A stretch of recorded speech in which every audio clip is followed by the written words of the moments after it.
When people hear the words cryogenic freezing, they often imagine something from science fiction, a person frozen in time, waiting to be brought back in the future. But what does cryogenic freezing really mean? And how is it connected to death, preservation, and the hope that future science might one day do what today's medicine cannot? Welcome to the Funeral Channel Network, brought to you by the Funeral Program site. Today, we're talking about a topic that sounds like science fiction, but is a real option some people consider after death: cryogenic freezing, also known as cryonics. We'll explain what it means, how the process generally works, and why it remains controversial. We'll also look at how cryonics differs from traditional funeral choices like burial, cremation, and green burial. In the simplest terms, cryogenic freezing is the use of extremely low temperatures to preserve biological material. In medicine and science, freezing is already used in many ways. Cells, tissues, sperm, eggs, and embryos can be preserved at very low temperatures and used later.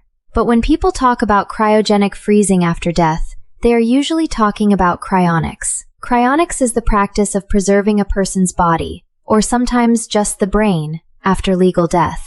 The goal is not burial or cremation. The goal is to keep the body in a preserved state in the hope that future medical technology may someday be able to repair damage, cure disease, and possibly revive the person. So that's the important part to understand. Cryonics is based on hope for future science. It's not a proven way to bring someone back to life today. The process can't begin while a person is still legally alive.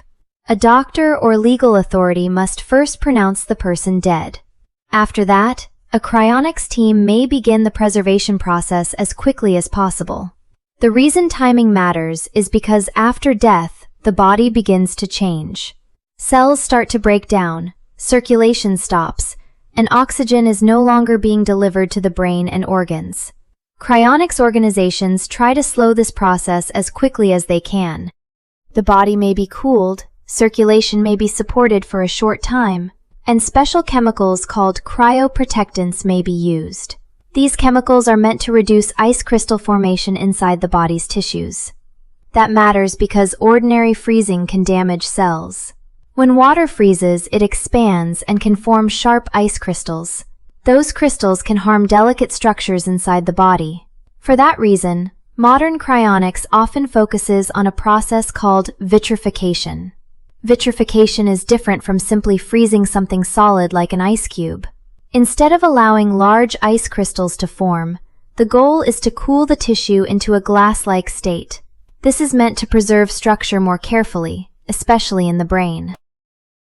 After the body is prepared, it is placed into long-term storage at extremely low temperatures, usually in liquid nitrogen. Liquid nitrogen can keep the body at around minus 196 degrees Celsius, or about minus 320 degrees Fahrenheit. At that temperature, biological activity is essentially paused. Decay is greatly slowed because the chemical processes that normally break down tissue cannot continue in the same way.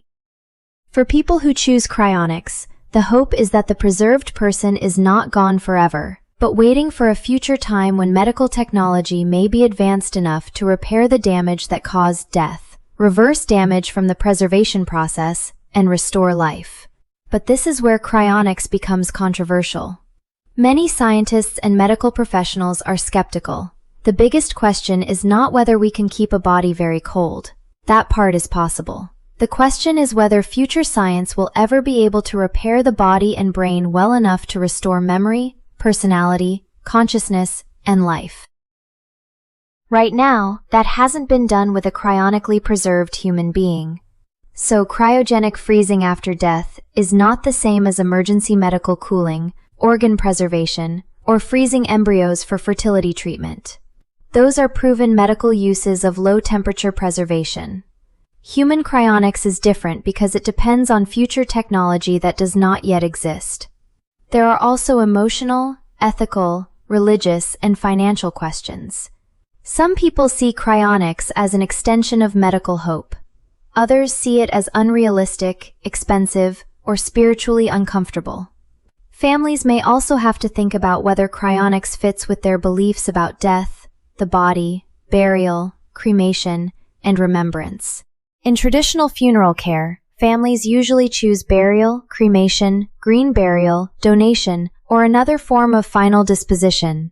Cryonics is not a traditional funeral choice. It is a specialized arrangement that usually requires advanced planning, legal documents, membership with a cryonics organization, and funding.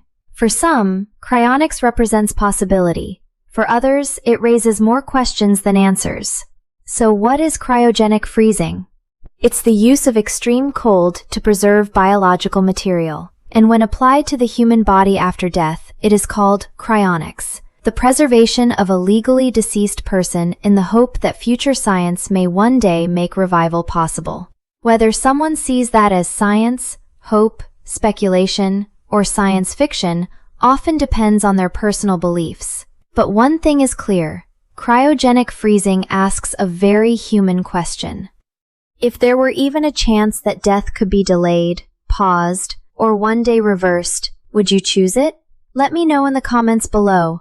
For now, cryonics remains a future-facing idea, one that sits at the crossroads of medicine, technology, grief, faith, and the human desire for more time.